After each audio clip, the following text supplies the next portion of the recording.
The feeding of the 5,000. Jesus continued to teach the people during the day, while in the evenings he instructed the apostles and the evangelists. That Friday, he announced a 1-week leave so that all his followers could rest at home and visit their families. The Passover was approaching, and Jesus intended to travel with his apostles to Jerusalem soon. But more than half of his disciples refused to leave him, and the crowd of people grew larger each day, so much so that David Zebedee wanted to set up a new camp, but Jesus did not allow this.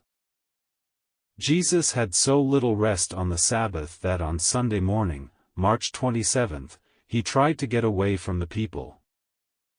Some of the evangelists were left behind to speak with the crowd, while Jesus and the 12 tried to quietly escape to the other side of the lake. They hoped to find rest in a park south of Bethsaida-Julias.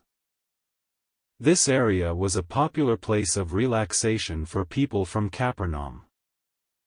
However, the people were not satisfied with this. They saw which direction Jesus' boat was heading and hired every available vessel to pursue him. Those who could not get a boat started walking around the lake. By that same afternoon, more than 1,000 people had tracked Jesus down, and he spoke to them briefly, after which Peter took over. Many of these people had brought food, and after their evening meal, they divided into small groups, with the apostles and disciples teaching them. That evening, the crowd grew to more than 3,000 people.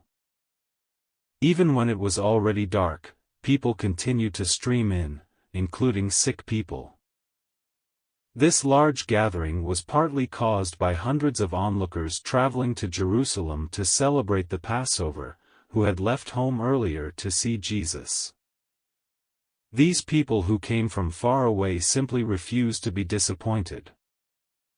In the following days, this crowd grew to 5,000 men, women, and children. They camped in this park south of Bethsaida-Julias. It was beautiful spring weather, and the temperature was pleasant. Philip had brought enough food for Jesus and the 12 for 3 days. This food was managed by a young disciple named Marcus. By the afternoon of the 3rd day, the food the people had brought was nearly gone. The crowd had spontaneously settled in the park and did not want to leave, even though they were hungry. For there was a whispered rumor that Jesus, to avoid trouble with both Herod and the leaders in Jerusalem, had chosen this quiet place outside the jurisdiction of all his enemies to have himself crowned king. The atmosphere in this park was euphoric. Groups of people sat in tense anticipation. There was no mention of the plans to crown Jesus as king, but he knew, from his divine nature, what was going on. Even some of his 12 apostles and most of the evangelists were still infected with the idea of an earthly kingdom and the restoration of David's crown. The apostles who supported the attempt to declare Jesus king were Peter, John, Simon the Zealot, and Judas Iscariot. Especially Peter was involved in spreading the whispering. The other apostles were against it because they could not reconcile it with what Jesus had been teaching them over and over again. On Wednesday afternoon, around 5 o'clock, Jesus asked Andrew and Philip, "What shall we do with all these people? They have been with us for 3 days, and many of them are hungry.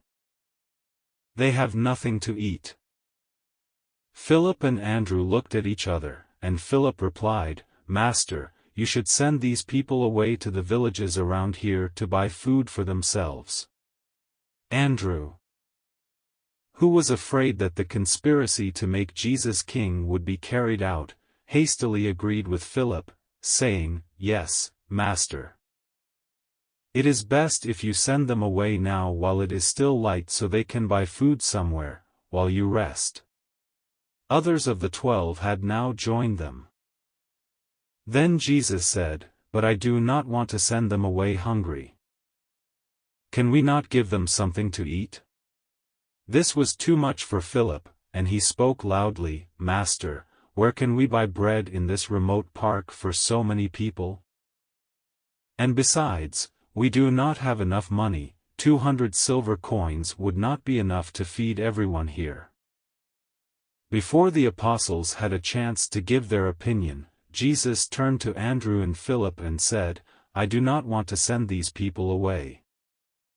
There are women and little children among them, and I do not want any accidents to happen.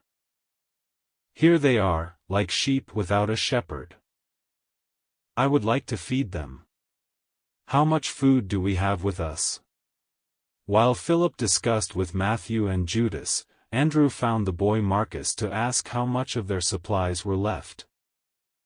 He returned to Jesus and said, "The boy has only 5 loaves of bread and 2 dried fish left," and Peter added, "And we ourselves need to eat tonight too." For a moment, Jesus stood there in silence. His eyes had a distant look. The apostles remained silent. Suddenly, Jesus turned to Andrew and said, "Bring me the loaves and the fish." And when Andrew brought the basket to Jesus, the Master said, "Tell the people to sit down in groups of 100 and appoint a leader over each group, and let all the evangelists come here with us." Jesus took the loaves in his hands, and after giving thanks, he broke the bread and gave it to his apostles, who passed it on to their companions, who in turn brought it to the hungry people. Likewise, Jesus broke and distributed the fish. Everyone ate, and they were satisfied. When they had finished eating, Jesus said to the disciples, "Gather the leftovers so that nothing is wasted." When they had collected all the fragments, there were 12 full baskets. The number of people who participated in this miraculous feeding was about 5,000 men, women, and children. This is the only natural miracle Jesus performed as a result of a deliberately planned action.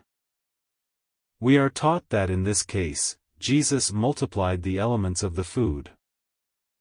Feeding the 5,000 by supernatural energy was done by Jesus out of deep human compassion. Now that the crowd was completely satisfied, euphoria returned among the ranks. They all were part of an awe-inspiring wonder, which did not know its representations. For generations, the Jews had been taught that when the Messiah, the Son of David, would come, he would make the land overflow with milk and honey, and that the bread of life would be given to them just as the manna that fell from heaven on their ancestors. And was not this whole expectation now fulfilled right before their eyes? There was only one unanimous reaction: "Here is our King." The seed for this had already been sown that day, and now the crowd was completely excited by this idea. It needs no further explanation that these people wanted to crown Jesus to their king. The liberator of Israel who could perform miracles had come. In the eyes of these simple people, the power to feed brought the right to rule. It was no wonder that the crowd, when they had finished eating, rose as one man and shouted, "Make him king." This mighty cry was enthusiastically welcomed by Peter and the other apostles who still hoped to see Jesus take up the right to rule. However, these false expectations were short-lived. The echo of this mighty cry from the crowd had barely echoed off, when Jesus fast climbed on a large rock, raised his right hand to call for attention. He spoke out in a loud, determined voice, "My children, you mean well, but you are short-sighted and materialistic." There was a brief silence. This handsome Galilean stood there majestically in the enchanting glow of the setting sun.